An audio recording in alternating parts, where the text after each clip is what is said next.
Yeah. I'm able to see the screen. Yeah, excellent. Okay.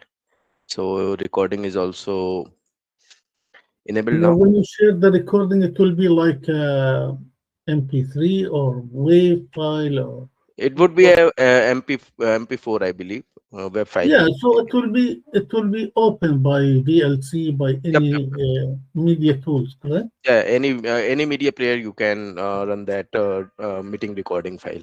So there's no issue Ex- with that. Yeah. Excellent. Okay. Okay. So you are able to see my screen. Yeah.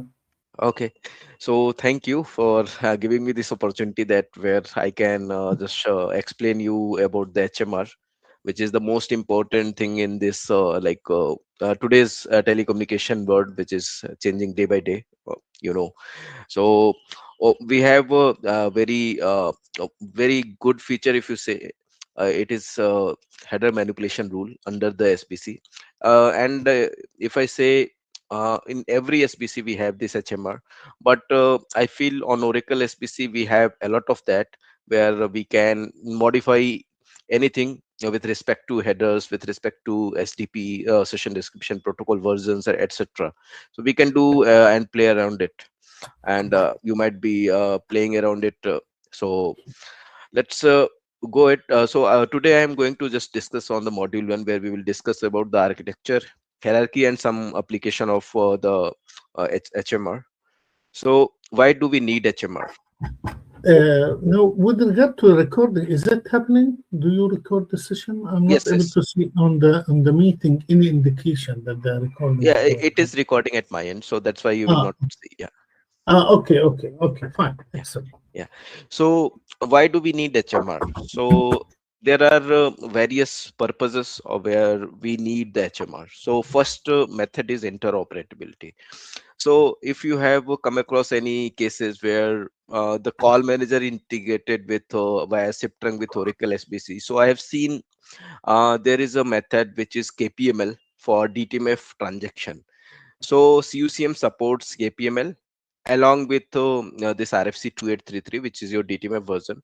And sometimes I have seen there are interoperability issues where it turns into the duplicate DTMF digits, because CUCM supports both type of RFC 2833 and KPML to work on the DTMF, and that's why it negotiates on the KPML as well as on the this RFC 2833. So let me just give you by pen and paper. So suppose this is your CUCM and this is your SBC.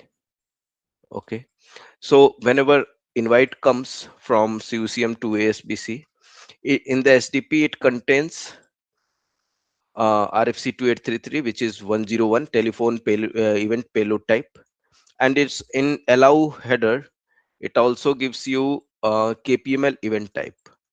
So when this SBC negotiates, so it keeps the allow events KPML, and also in 200 OK, what it does, it negotiates on 101. So whenever a user press the DTMF digits at the CUCM level, it sends the DTMF in both RFC 2833 as well as on KPML. So one digit passed by KPML method and one digit passed by 101 method. So SBC receives it two times, and because it is like a mediator, it sends the same digits towards the end carrier, and they found it duplicate. So there might be a case where it did not work or DTMF did not get recognized. So this is one of the scenario where this interoperability feature works, and in that scenario we need the HMR.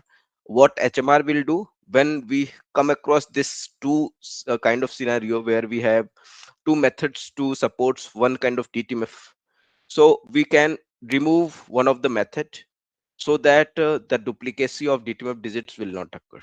So this is one Yeah. of the example Okay. Do where, you have do, yeah. do you have the SIP invite for this scenario? Yes, I have, and probably I will show you in my second session, because that would be in more deeper, where I will Yeah. Just create. Yeah, yeah. just I want, if you will be able just to show it to me, just to show me where is the KPML and where is the 101, just to see the invite message, how it will look like, Okay, just give me 1 second. Let if me you have it. yeah, let me reshare my screen. Mm, Just give me 1 second. Let me share screen. Let me open that first. Okay. Uh, Share screen, entire screen. Okay, let me know once you're able to see it now. Yeah, I'm able to see the screen. Yeah. So if you see here, so in allow events, it has KPML method as well. Okay, which is like Cisco proprietary generally. So what it does, it generally uh, tells the other party that I support the KPML method to send the DTMF digits. And also what it is doing in the M line, it is also sending 101, which is RFC 2833 payload tag. So Okay. via these two method, you can send your DTMF digits. For KPML, you need a subscription like notify and subscribe messages before sending the DTMF digit into the notify messages. While for 101, it is a direct DTMF which you will see going from one direction to other side. So if it get negotiated in 200, okay, suppose in 200, okay, we have another line here, allow colon then KPML, then it will send the DTMF digit in both the formats via RFC 2833 and via KPML. So that creates a duplicacy where you need this HMR to be applied to remove this 101. So like here, if 101 is here, so it has been removed via, I have copied it from one of the HMR after applying one of the HMR. Yeah. Yeah, so I will show you on the later sessions. Okay. Yeah, Okay. Good. yeah. So let me just maximize it. Excellent. Thank you. That is Okay, so this is good. one of the scenario where we need this HMR, and the second part is normalization. So normalization where suppose a calling party is sending some extension number, and because most of the carriers where if you are calling to PSTN world, they doesn't support extension number. They can reject your calls if they found any extension number into PAI, asserted identity header or from header or even contact header. So they need E.164 format or either in local or global. So they need a header format into a particular full number so that they can pass those numbers, because most of the carrier follow this E.164 standards to match the number. So this you can achieve by HMR. By applying one HMR, you can convert or you can put some additional prefixes into your number to make it a full national number or full international number. So this is one of the normalization a method where you need this HMR. And then security. So security is where you have some IP addresses. So suppose you have some private IP addresses, and when that header or invite is going towards the public internet, so you want to hide your private IP. So you can achieve those security things through this HMR policy. And then we have routing logic. So routing logic is where if you want to apply before some manipulation before the local policy ingestion into the SBC, then you can achieve via routing logic HMRs. So HMR is just like a key concept into the Oracle SBC through which you can achieve anything, and it is very flexible, precise, and if you know it using Regex, which is your characters, and so you can do according to your requirement. So where HMR happens, what is the pipeline, how the HMR will work? So HMR generally runs after packet reception, before and after routing decisions made by the SBC. So you can apply the HMR for ingress traffic or egress traffic. So HMR process each packet before making any routing decisions. So if you want to apply on this place which is ingress traffic for SBC, so you can apply the HMR there. And it is just like entering this invite packet towards the SBC before the SBC makes any routing decision, because whenever SBC receives a ingress packet, it is not have the decision making where that call route should route to.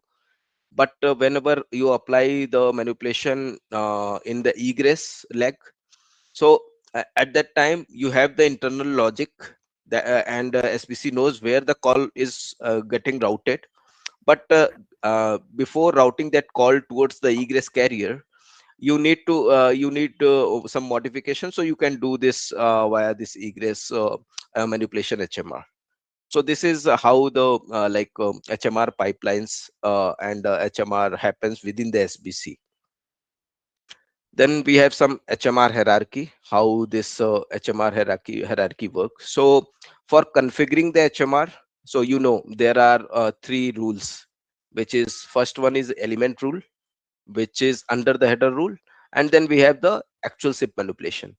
So the configuration tree is, first you need to configure element rules, and on top of that you need to configure header rules, and then on top of that you have the complete SIP manipulation.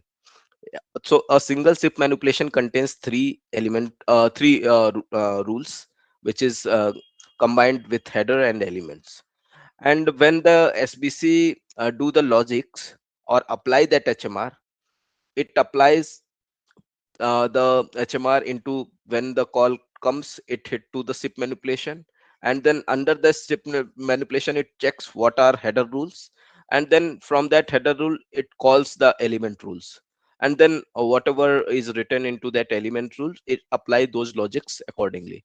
So for the configuration, you can say it is a bottom up technology, bottom up method through which you have to configure the HMR. But And yeah, Ashutosh, yeah. now on the configure bottom of the define element, header, and container. So header should come before elements, correct? Yes, correct. So Yeah.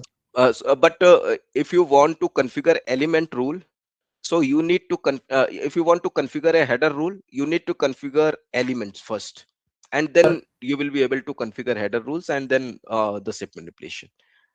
This is how the configuration tree works within the SBC. Okay. Okay. Yeah, yeah. So what is SIP manipulation container? So this holds the complete rule. So suppose, let me just write down pen. So suppose you are creating a SIP manipulation. Let me just give you uh, this example. So suppose you are creating a SIP manipulation. Okay. So this is the container. Okay. Okay. This is the container where you have written name of the SIP manipulation, what is the Yeah. description of it, and then this is the header rule, which what is the purpose of this SIP manipulation, what it is going to do. So I have written that it need to delete the route header, and Yeah. from which method it should delete the route header, from invite method. Similarly, this is one complete manipulation because I am not applying any element rule here. Okay. So Yeah. this could be this could be considered as a complete element complete SIP manipulation. So suppose if you are having some element rules, so suppose I am converting a SIP response code to 200. Okay. So suppose I have 420, which is coming from other party, and I just want to convert it to 200. Okay. So this is my container. This is my header rule. And under that, I have written the element rules, what it actually do. So in the element rule, I have two element rules. One is uh, this match value should be converted to 200. Okay. And 420, this is for bad extension. So for bad extension, you need to write here bad extension and then the okay, which is 200. Okay. So if you want to configure this SIP manipulation, you need to configure this element rule first, then you need to configure header rule, and then you have the complete SIP manipulation. So this is how the configuration tree works. When the call arrives, so it looks this SIP manipulation. and then header rules, and then the particular elements rule, and then that logic applied to that call, and then the call went to other end. So this is how it works in the real world. Okay. So this is the part of container. So what header rule will do? Header rule will evaluate which method or which part of that headers you want to modify. So suppose if you want to modify from header to header, contact header, diversion header. So header rule is just to validate which header you want to modify. And then Yeah, element rule is the part which will like uh, change whatever you want to change. So suppose if you want to change from headers user part, so you can write in the header rule that from header should be there, and then in the element rule you can write suppose you want to change the user number, so you can just put all those information and put the action accordingly, whether you want to add, delete, or replace or move anything which you want to do with that header. So this is how the HMR hierarchy works in the real world on the Oracle SBC. Okay, so let's move on in anatomy. So anatomy of header rule. So as I said, in the header rule you have header name, and it could be anything. So it could be from that invite method or any SIP request method. So if you want to modify p asserted identity from to contact, so you can choose according to your requirement which header you want to modify, and then what action you want to perform with that header, whether you want to add, delete, or replace, move, rewrite that particular header. So you can perform those actions. And then match value. So suppose if you have a from header number something xxxx, and if you have put the replace action, and then you need to have one match value. So match value would be xx, and then the new value, there is a option of new value, and you can put that new value replaced with yy. And what would be the message type? So message type would be invite, because this invite will contain this from header. So you can put that message type into this. This is how the complete anatomy of header rule. So if you want to look in like real how it will look like, so as I said, so this is a header rule. Let me give you this example. This would be mm,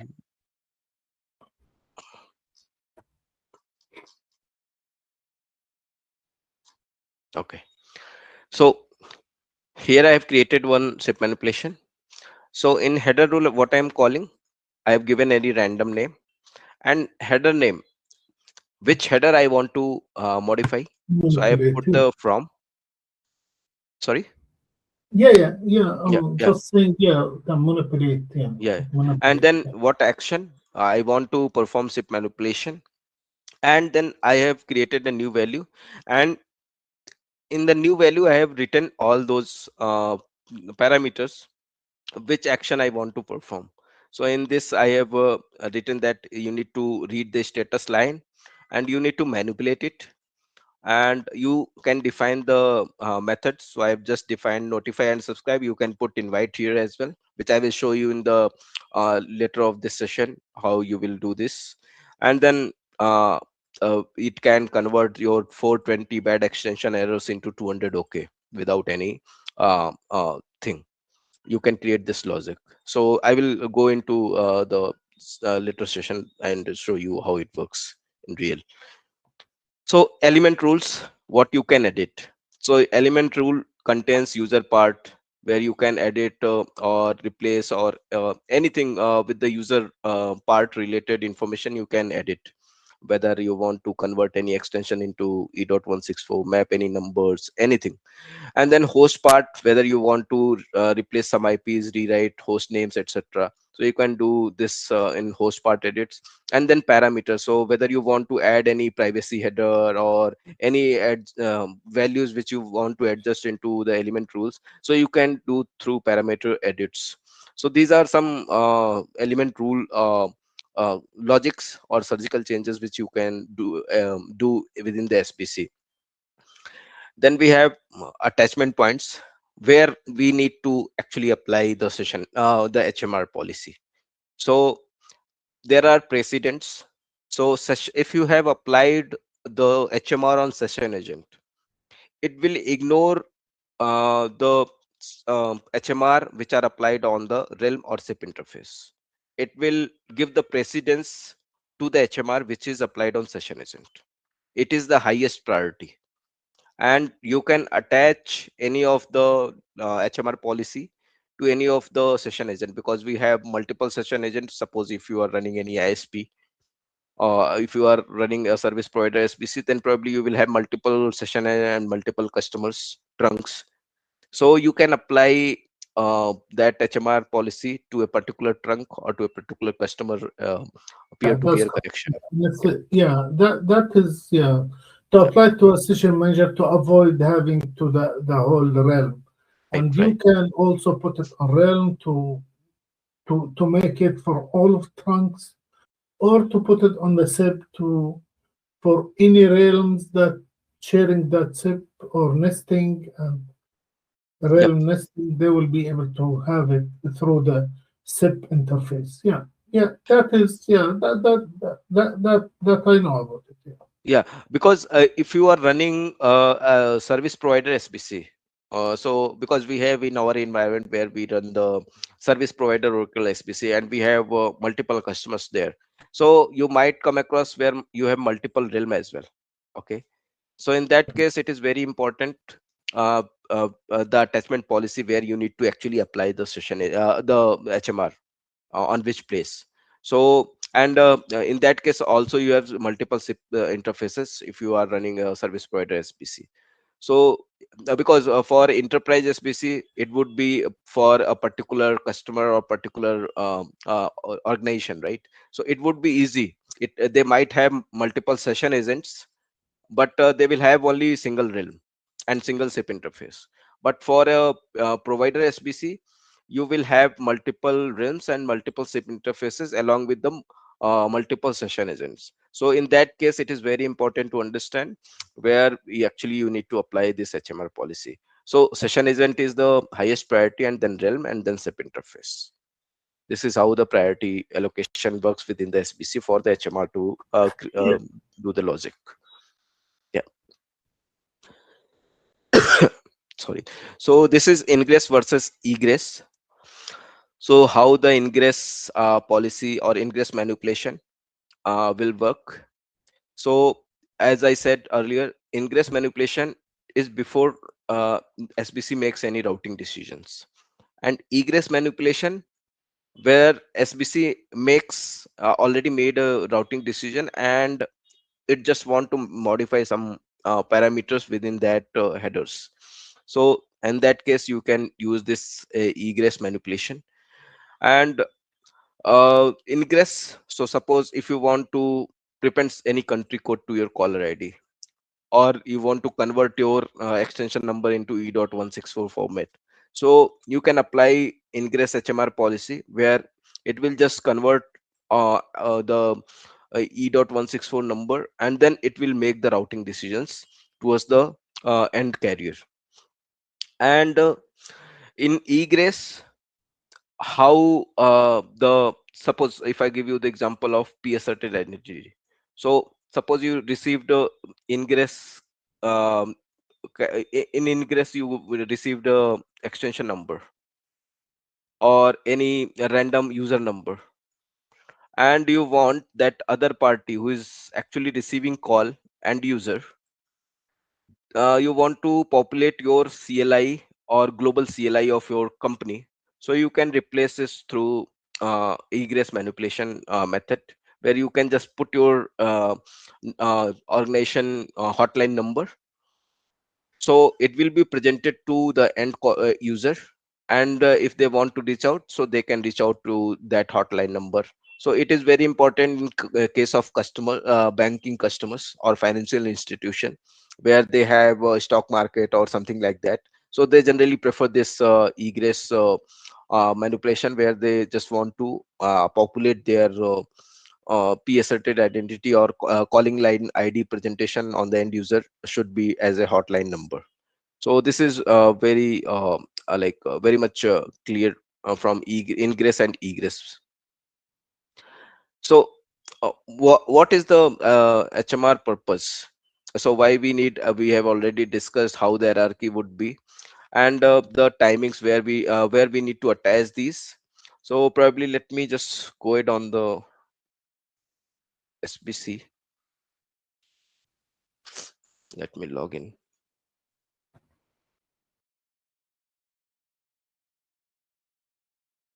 Sorry.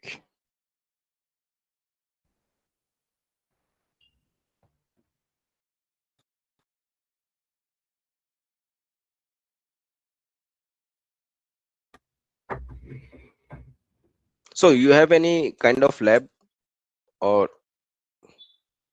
Uh, to be honest, no, I don't have lab. okay, okay.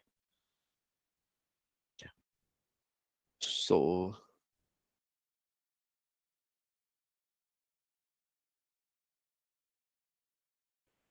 Yeah, you have this VDI. Yeah, this is one of the SBC which I installed. It This is, is software version, correct? yeah, this is software version of Oracle SBC. Okay. Okay.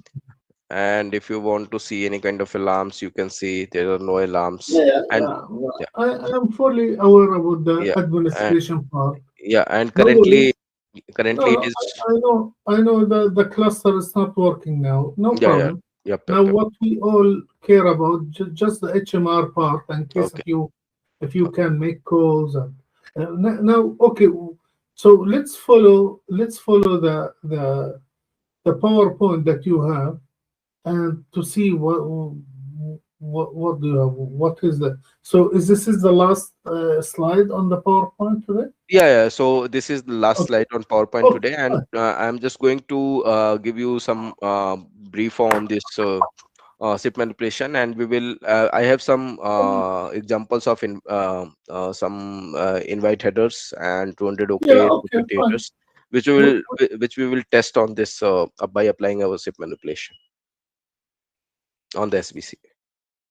Yeah. Now, before we go to that one, Mhm. can you open the HMR document of Oracle one? Do you have that one? Let me see. Yeah, Pramesh. just Google it. Put HMR Oracle HMR. Just on Google, put HMR Oracle HMR.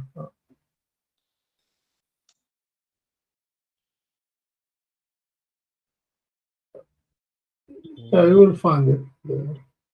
Maybe the first one, maybe. Those are very old. Those are for 8.10 Yeah, version. no problem, no problem. At least open any one of them. No Yeah, issue. yeah.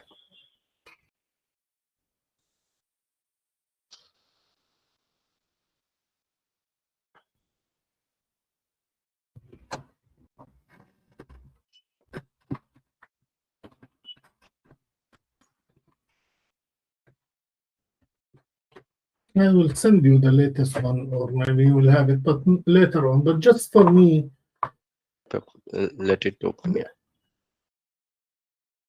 yeah.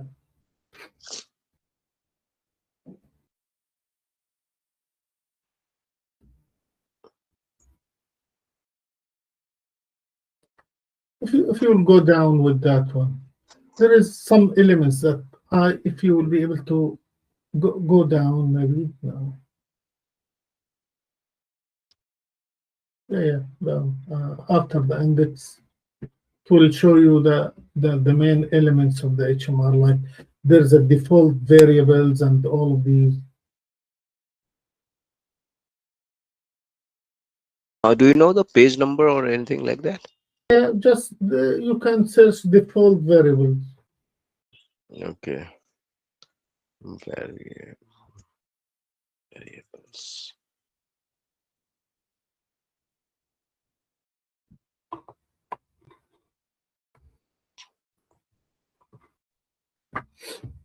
Mm,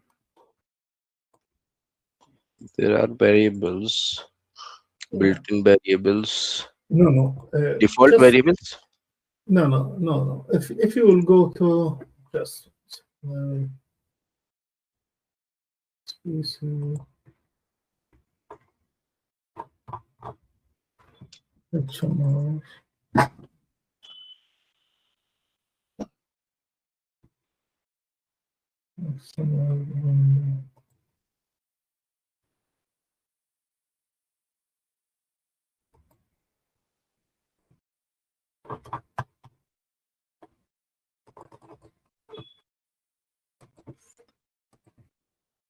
yeah. Now there is like some definitions like static HMR, dynamic HMR. What are the difference between them? Hmm. Yeah, if you will open here, let's say. Okay, static HMR and then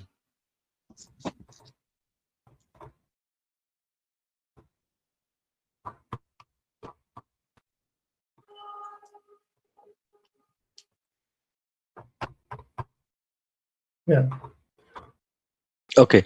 So okay, static and dynamic. So static HMR. So suppose if you want to modify a particular part. So for example, if you want to modify uh, this particular part where you have written and you have commanded your SBC yeah, that whenever you receive a packet or invite packet, and if it contains the route header, what you need to do, yeah, you need to just delete it. So this is yeah. the example of your static HMR. Static, yeah, Okay.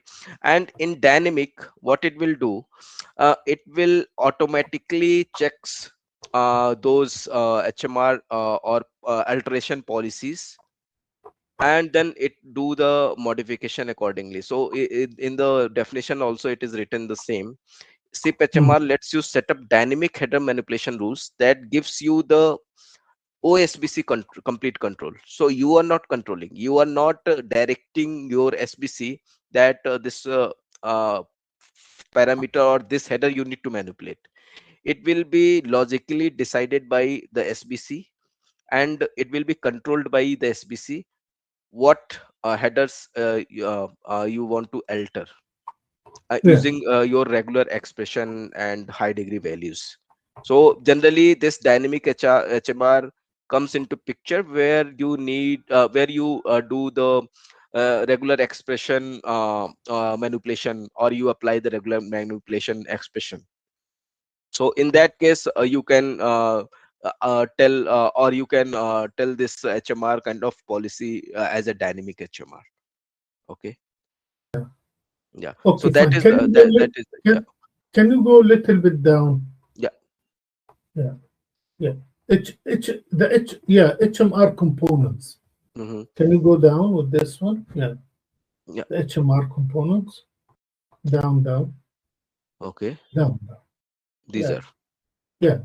Can we go through those components? yeah. So header rules, as I said, header Yeah, rules are the basis of any SIP manipulation, and you will write down what header you want to modify, yeah, and you write the header value there, and then the match value, as I said, if you want to modify anything, suppose you want to convert any extension number to E.164, you need to put some match value, and according to that match value you need to put a new value what it should be, and you yeah, can modify or match this value according to your requirement or according to regular expressions, and you can modify the actions accordingly. Okay. And then element rules. So element rules is the component where you can play around with the parameters. You can have anything like user host, user IP, or user phone number to be changed or deleted from that yeah, invite method and all. And then mime rule is generally to convert the SDP content. So mime, all the mime elements rules are basically built for modifying the session description headers, or like session description version, or if you want to modify m line. So suppose if you want to modify m line, you want to put some additional codecs, so yeah, you can use this mime rule. So for mime rule, it is just like header rule. So in mime rule, you will modify, you will put the header name or the value which The you want SDB to line, yeah, the yeah, which SDB SDP line. line you want to modify, and Yeah, then yeah. accordingly you can create the header rule for a mime. And then in mime isap rule, it is generally The, it is for for ISDN. ISDN, Yeah, yeah, yeah, it is exactly. not getting used. And then generally we have seen this mime SDP rule, where you will actually write the content which you want to modify via a string or via some method, a special kind of methods.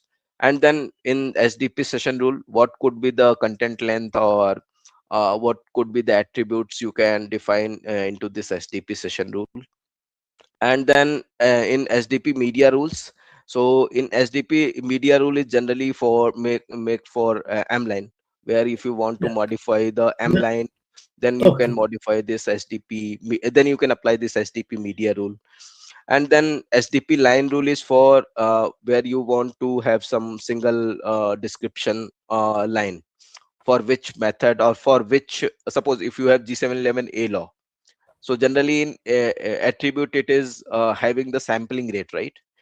8000 something, and then the G711 a law name. So if you want to give some description, so you can write this SDP line rule to make it more effective or more readable. So you can this SDP line rule. So these are the complete I think components of this HMR. Can you open any SIP invite message? Just I want to ask you about those mine. Yeah, sure, Just sure. open any invite. Sorry, let me open this. Yeah, here it is. Now here Mm, on the main invite, can yep. you yeah, where is the Uh, SDB session rule in okay, this one? okay. Yeah, So yeah, this, explain to me what those are. yeah, Where is the let where me is the write it. SIP SDB line? Where is the SDB rule? Where is the something like this? Yeah, So you can consider this complete SDP as a MIME rule. Okay. excellent. And then let me write MIME header rule. So suppose if you want to modify this originating header, so you can write a header rule for this. Suppose if you want to modify this M line, so you will write this MIME SDP, MIME media rule, sorry, SDP media rule. Yeah, Okay, where you so you have received this M line, and in yeah. DP media rule you will define what could be forwarded from the SBC to other party. So you can Okay. remove this A80116, or if you Yeah, want to add anything, you can add as well. And then in SDP line rule, you, these are the attributes. So if you want to make it more effective, so if you want to write something with respect to this, PCMA is generally people, because we are working in telecommunication industry, we understand because we are technical yeah, people, right? But suppose there is a non-technical person, so generally if they search on Google, it is G711 a law, right? yeah, yeah. That's correct. So Yeah, you can define this to be as a description into SDP line rule. yeah, Okay. yeah, yeah, And then you have SDP session rule. yeah. So this is for session portion of the SDP contents. Okay. So if you see here, this session S, what kind of session it is. So if you want to modify this, so you can apply this sub session rule. It will just generally tell what kind of call it is, whether it is a SIP call, whether it is a ISDN call, because in for ISDN it will have ISUP, right? So in that kind of scenario, you can just have this SIP session rule. So this is how you will make this complete MIME rule. And okay. Yeah. Now for okay. Can you go back again to that Yep. one? Yep. Yep. How about the mem parameter rule? Uh, mem Sorry, parameter. no. What is that? Uh, Yeah, mem SDB rule. Yeah, so this is actually just to modify any of these parameters. So you can write that MIME SDP rule. You, Okay, if you want to modify connection IP, you can write that MIME SDP rule. If you want to modify M line, you can write that.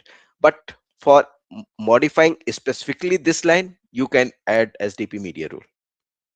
So MIME SDP rule is to change any of these parameters. But SDP media rule is to change only this line. yeah, Okay, understand.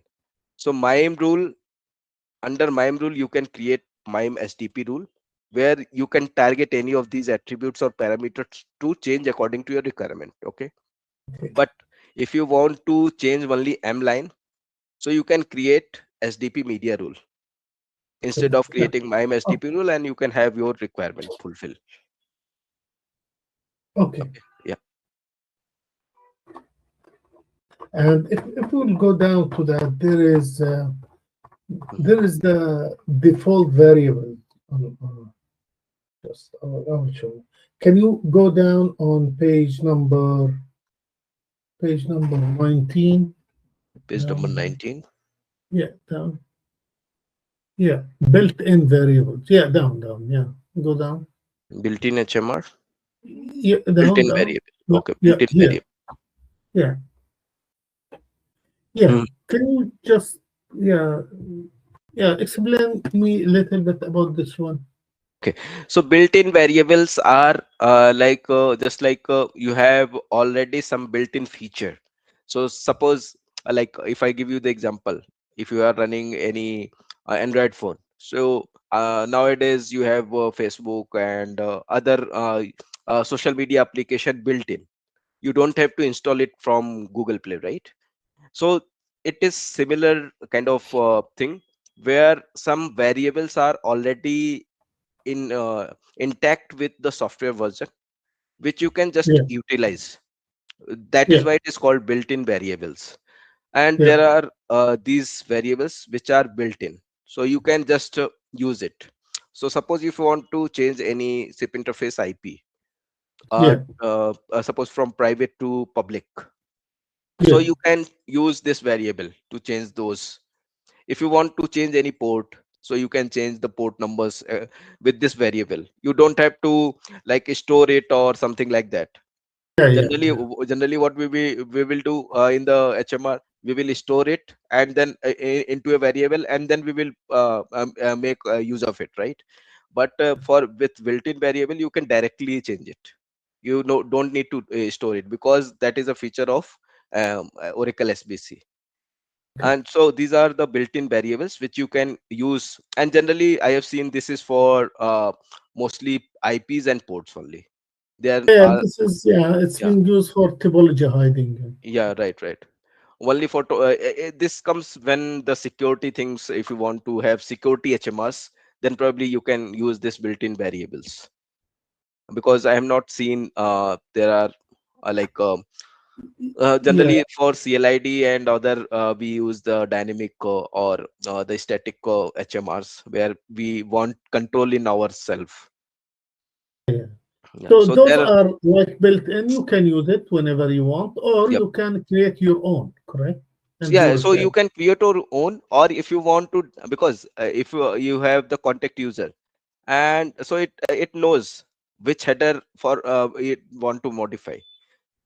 Okay, Oracle SBC knows that okay, you have used this variable, and this variable is for contact header, if you see here. So Yeah, it will not look for any other header. It will just yeah, see what you have written into the action, and it will just do that action for that contact header. Okay, so this is yeah, it is very simple to use, and these are very helpful when you are new to your HMR, when you yeah, are learning or something like that. So these you can play around, yeah. because it is directly, if you see, want if you want to change any PI header, PI phone number, PI host, so it is directly given as a variable. You can just put any new value, match value, and just play around it. That's it. Okay. Yeah. Now, Ashutosh, do you have like the SIP is what they call it? You know, on the SIP URI there is like URI host, URI name, URI, all these segments, the name of the segment. You know, uh, do you s- have that one? I don't. You understand my Yeah, I question? understand. I understand.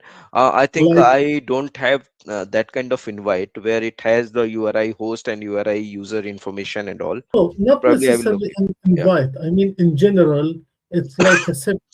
You know Mm-hmm. how to see the elements Mm-hmm. of the, let's say, of any line on SIP message. Let's say I need to know like this example. Okay, let's Mm-hmm. be here just on this Yep. one. Yep. Yep. Let's say on the contact, in the contact here, see in the Mm-hmm. contact, I want to change the last parameter, which is a transport equal UDP. What should I refer to it when I write the HMR? What this part? Is it a URI host, URI line, IP, something? The name of these contents.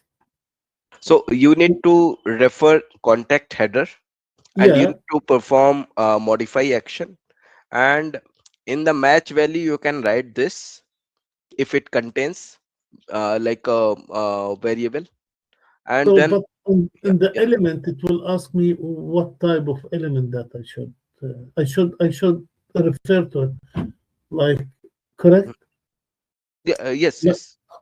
Something like this. Let me just put in the chat something to you to understand what I'm looking for exactly. I'm Mhm, looking for the general definition of the elements.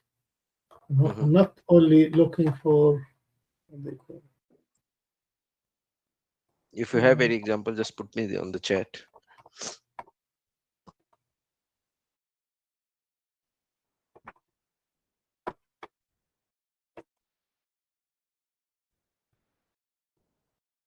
uh, I believe we we already crossed the time. Correct. That's fine. Sorry That's for fine. that. Ah, no, Yeah. no, that's fine. Okay, I shared with you this one. If you Okay, will open it, just this is will give you the. Okay, are you able to open it? okay. Let me. Yeah, yeah, it Yeah, is open. this one. See Hmm. Okay.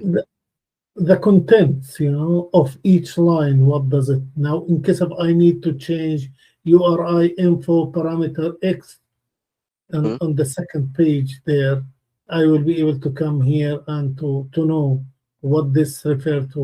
What is the name of this digits? You know, So, the yeah, reference name we call it. yeah. So in Reference. element rule, so let me give you an example. Okay. So, suppose I am considering this rule. Okay. So Yeah, this contains this part and 1420 part. Okay. yeah, that's correct. Right. So this is just like your example where it has like this contact header where it contains multiple things like transport UDP and the Yeah, complete CPU array, right? yeah, So yeah. it is same Everything. kind of thing. Okay. So I want this bad extension. This is just like a transport equal to UDP, which I just want to change. Okay. So what I will do when I will write the element rule.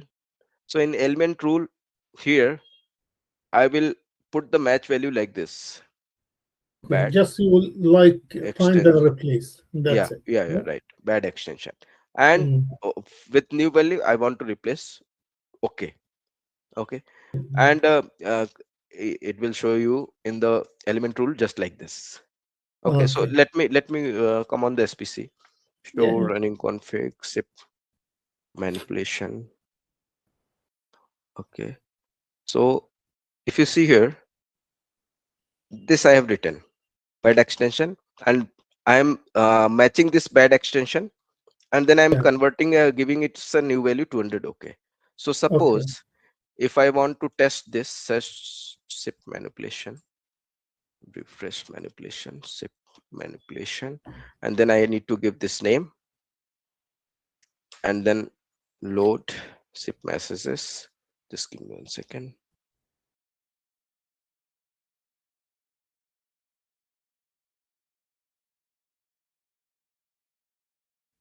Mm,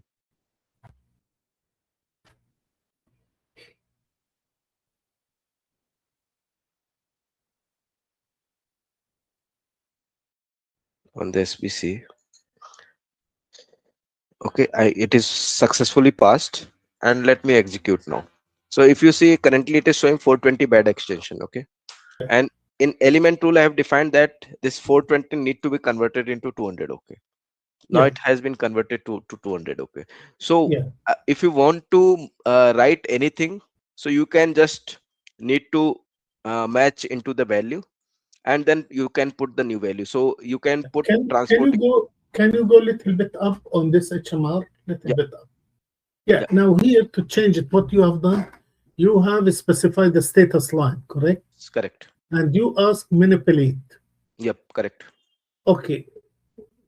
Okay. And then on that, you have said that replace the code for 20 to 200. Now, why you choose manipulate?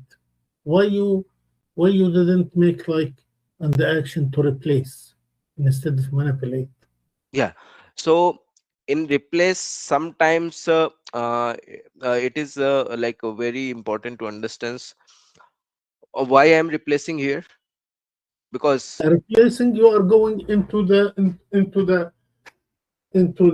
number maybe. Manipulate, it's general for the yeah, line, the so complete line. manipulate you need to use whenever you are having the headers, which headers you want to verify. So generally you will put the action like manipulate or zip hyphen manipulate. Okay, and in comparison type you will define the pattern rule. And because I am changing the values from one to another, so that's why here I have written that you should manipulate, you need to manipulate the status line. But what you need to manipulate, I have written here in the element rule that this 420 need to be replaced with 200. Okay, and this bad extension which is after 420 to be replaced with Yeah, 200. I understand the Shitush, Yeah. but my question here now, Mhm. okay, manipulate, maybe I would refer that because we are changing the status line with many elements, that's why, or many parameters, that's why we put manipulate. Yep. Now, why we choose on a comparison type parameter rule, not case specific or case sensitive? Yeah, so if so let me come here. Okay, so this is why we need to choose case sensitive, because generally from headers comes with this case sensitive information. Okay, so if you see the actual from header, let me just come here. So this is case sensitive. If I write f capital F capital R, that is not case sensitive, it will not apply that HMR, it will not read out because the header name is different, right? So that is why we need to, in comparison type, we need to set on what behalf it need to compare, whether it is case sensitive or pattern rule. And why I have chosen pattern rule here, because I have verified given a variable that you need to compare this status line. So you need to just validate the pattern. uh, Pattern means, what is the pattern? 420. This is the pattern default, whatever is coming as a response, and it could be anything in the pattern, right? So that's why I have chosen pattern rule here. But if you are specifying any header, then you need to choose case sensitive. Suppose from, then you need to choose case sensitive, because it is case sensitive. Whenever it will read that header, it will see whether that from is having capital F, small r, small o, small m, then it will apply that HMR to that particular header. Okay, that is why these are the differences where we need to be very careful while creating the HMRs. Okay. Yeah, So in this case, if the change, if you go back to the command line, yeah, Now, suppose that this change is the same this rule that replace 403 403. Hmm. Now, if this is from header, so Will the not. comparison will be the action will be manipulate, and the comparison will be case sensitive in this case. Yes, yes, correct, It correct. cannot be pattern rule in this Yeah, case, it correct? cannot be because it will not validate. Because if you see the pattern rule, then there is no pattern. It is simply you are specifying a header value which is from, right? It is not Okay. a pattern. It is a case sensitive information. So you need to choose this comparison type as a case sensitive information, because you are just specifying a particular header value. You are not giving any variable or any status line like that. Okay. Yeah, Okay, so and there is some case insensitive, something like this. yeah, So why there is couple of options, yeah. pattern So rule, case sensitive, case not sensitive. yeah, so So pattern rule is generally when you are choosing any kind of pattern like at or anything exclamation something, where you are giving some patterns. Case sensitive, where you are writing or specifying some particular header, and you want that it to be read as it is coming on the SBC. So suppose from is came as a capital FROM, then it will match with the case sensitive. If it is yeah, matching that header, then it will apply that rule, otherwise it will not apply. And case is sensitive, where you don't want to read that from whether it is capital or small, then you can specify that comparison type as case insensitive. So whatever reason, where it is capital or small, it will just yeah. apply that particular HMR policy. Okay, I understand. Okay, fine. So excellent. Yeah.